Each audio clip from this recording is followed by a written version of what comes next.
안녕하십니까. 세상을 읽어주는 남자 이상훈입니다. 오늘은 반도체 보조금에 대한 반대 여론이 일고 있다는 주제로 한 말씀 드리겠습니다. 이 반도체는 기술 패권 경쟁과 얽히면서 전략 자산으로 자리매김했습니다. 이 살아가는데 가장 중요한 그 식량이나 에너지처럼 필수제일 레벨로 반도체가 올라섰다는 의미입니다. 다른 말로 표현하면 그 시장 원리에 맡기지 않고 국가가 책임지고 확보하는 자산이 됐다는 의미이기도 합니다. 그러다 보니 미국, 유럽, 일본 등 선진국들이 이 TSMC, 삼성, 인텔 등이 자기 나라의 제조 시설을 지을 경우 그에게 보조금을 지급하겠다고 난리입니다. 하지만 이런 행위는 그 법적으로는 WTO 위반 논란으로 이어질 소지가 있다고 말씀드렸습니다. 물론 이번 반도체 제조 시설에 대한 보조금은 WTO 협정 위반으로 즉각 간주하는 금지 보조금은 아닙니다. 자국 기업의 수출을 지원하는 보조금, 그리고 국산 부품이나 재료를 사용하는 조건으로 지원하는 보조금과는 질적으로 다르기 때문입니다. 이 때문에 최근 기시다 그 일본 정권도 최초로 일본에 공장을 짓는 그 TSMC에 보조금을 주기 위한 법적 근거 마련 작업에 들어갔다는 소식이 나오기도 했는데요. 하지만 사안별로 따져 들어갔을 때 보조금 협정 위반으로 걸 수 있는 소지는 다분하다는 게 법조계의 대체적인 견해입니다. 가령 그 일본 정부 보조금을 받은 공장에서 생산한 칩을 낮은 가격으로 일본 국내에 TSMC가 관련 기업이 공급할 경우에 삼성 등이 일본 수출이 줄어서 피해를 보고 있다고 제소할 가능성이 있는 시기입니다. 그나마 기업 입장에서는 다행스러운 점은 미국은 물론이고 유럽 등 주요국들이 이미 반도체 산업 발전을 위해서 보조금 지원에 나서고 있다는 점 때문입니다. 이런 식의 보조금 정책에 소송을 걸면 걸 수는 있겠지만 이미 많은 나라들이 해오고 있기 때문에 문제 제기 자체가 어렵다는 것입니다. 모든 나라가 이런 보조금 지급 행위에 가담하고 있어서 그렇다는 뜻입니다.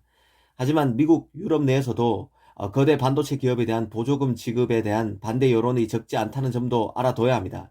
결국 보조금은 세금이고 이런 세금을 가장 덩치가 큰 기업에 속하고 수익성도 어마어마하게 좋은 기업에 되는 게 맞느냐는 논란이 있습니다. 또 지금의 보조금 강풍이 기업 유치에만 혈안이 된 나머지 기업에 돈을 주는 데만 치중할 뿐 이 돈들이 실제 어떻게 집행되고 그 결과가 어떻게 나타날지에 대해서는 전혀 신경 쓰지 않고 있다는 비판도 적지 않습니다. 그 결과 보조금과 기업 사이에 그 로비스트만 활개치고 있다는 우려가 나오고 있습니다. 이번 그 보조금 강풍의 근본 원인부터 따져봐야 한다는 주장도 나오는데요.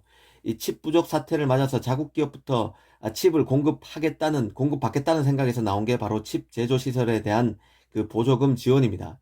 사실 그 보조금 강풍은 아시아 쪽에 칩 제조 시설이 몰려 있다는 인식에서 나왔습니다.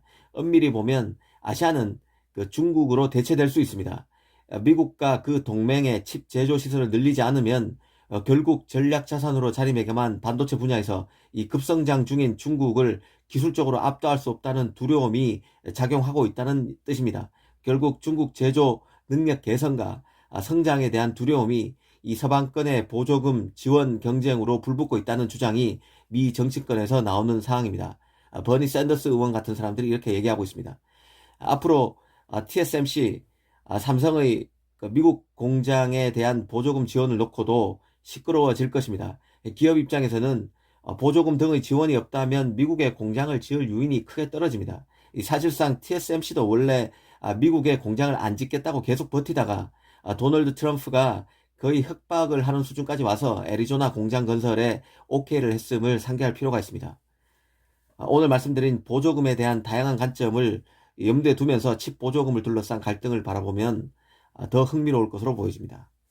감사합니다.